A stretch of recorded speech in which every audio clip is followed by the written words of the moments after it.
Shayna Lee here. Welcome back to my channel. This week I'm going to switch it up a little bit and I want to talk to you guys about food sensitivities. Now, I didn't say food allergy. An allergy is going to be different than a sensitivity.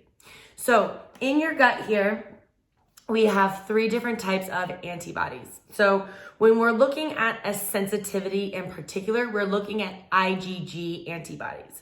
And what essentially that means, besides making me sound super smart, what essentially that means is I'm gonna do a blood sample. We're gonna go through that together. And we're going to compare my antibodies with 96 different foods and to see if these antibodies cause a reaction. Now, a food sensitivity can cause a slew of symptoms: irritability, weight gain, mood swings. For me, you can see that I've got some acne. I've been breaking out here on my chest. It can cause honestly a million different things. And you can have a reaction to a food up to 3 days after you've actually eaten that food. So I've just been noticing some changes with my body. If I'm being completely honest, my time of the month has been different. Like I said, I'm noticing breakouts along my chest and even a little bit on my back, which is not normal. All things that are pointing that I'm getting a little bit different of a reaction, and it's got to be from something that I'm eating, or I want to find out if it's something that I'm eating. So I've got this kit that I got from Everlywell. This is the first time I'm doing this kit by them. I've had a few clients do it and it's pretty great. It's pretty easy.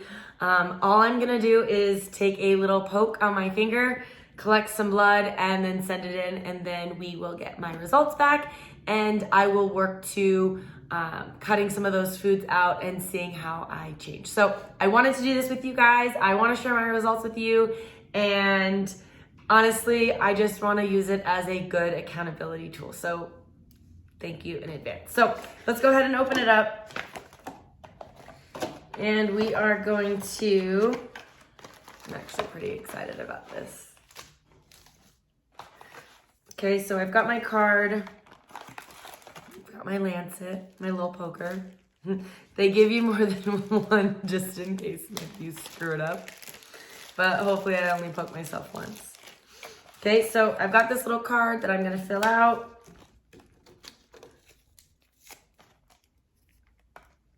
Clean my finger.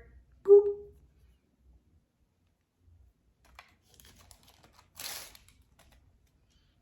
Okay, and then 3, 2, 1.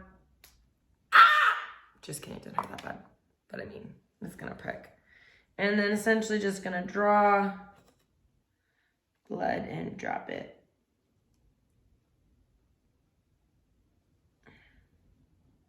It does help if you are hydrated for this. I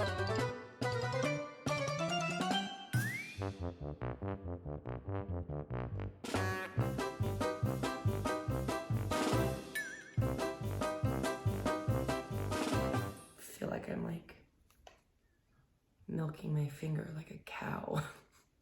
It's kind of a weird thing, but anyways, so I spilled a little bit, but collected my blood, and now I'm going to mail and send it in, and we'll go over my results together and see how my body changes. All right, so I officially have my results back from my test. So I have yet to open them, so I wanted to do that for the first time with you guys. So they just sent me an email, and now we're gonna view my results.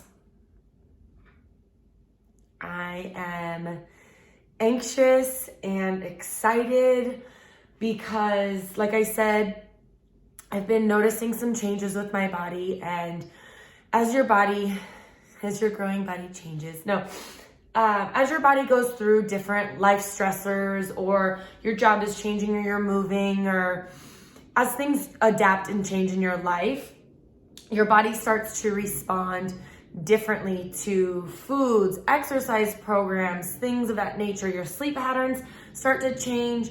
Nothing will stay the same. If there's anything that is constant, it's change, right? So as you're going through different cycles or times in your life, it's good to check in and make sure that what you can control, you are, so that your body is performing ideally or optimally.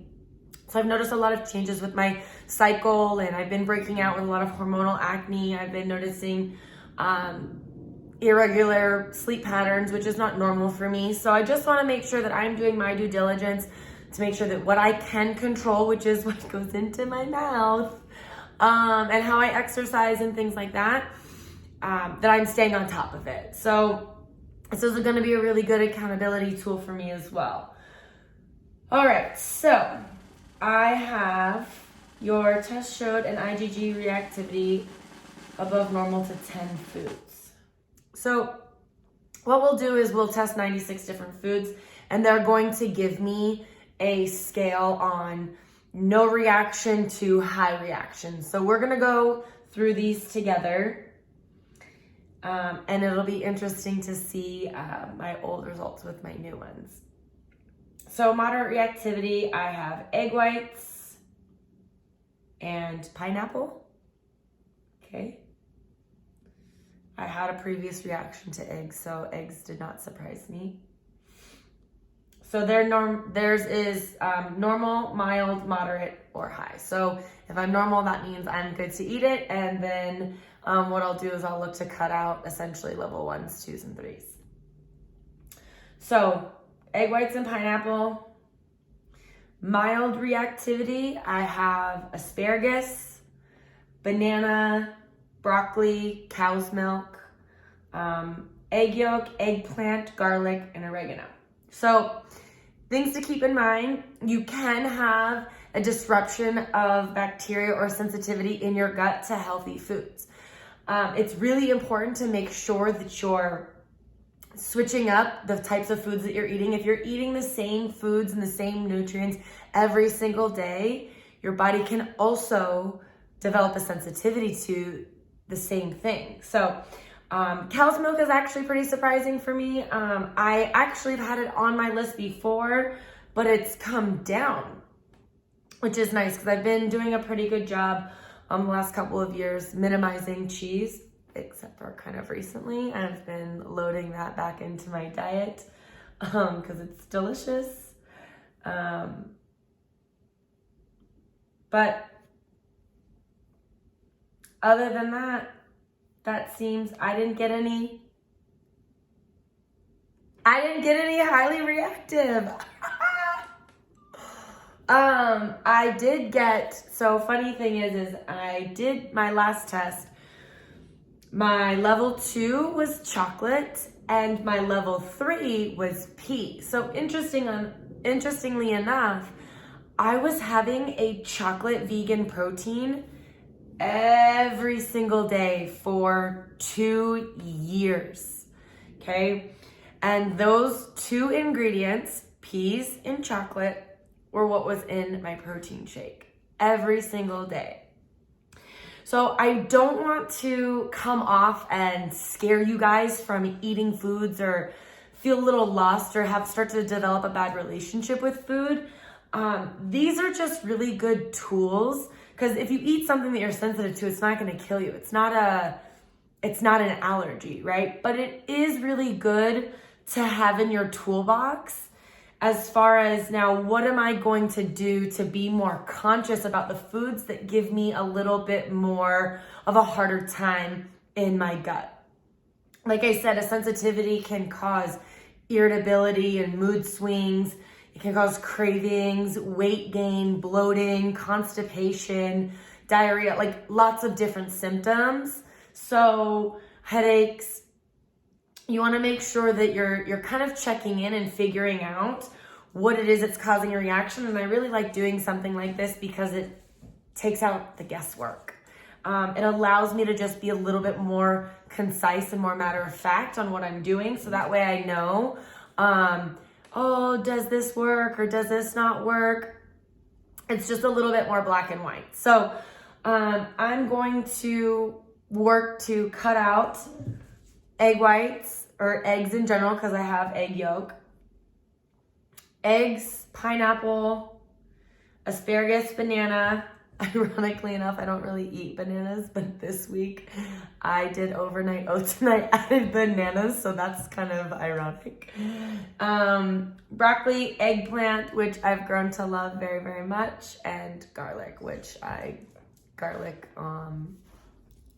in everything I cook. So that'll be an adjustment, but definitely looking forward to the next 4 to 6 weeks and sharing my results with you guys.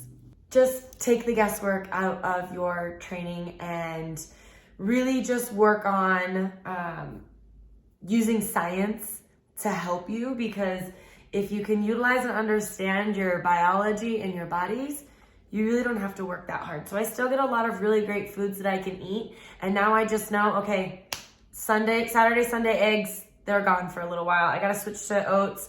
I didn't have an issue with wheat, so that means I get to have pancakes, sparingly, of course. And I've got a lot of really other great alternatives that I can eat instead. So anyways, looking forward to sharing my results with you guys, and I will kind of give you guys a brief overview on what my day is gonna look like, so that way you can kind of see how I navigate around a list like this.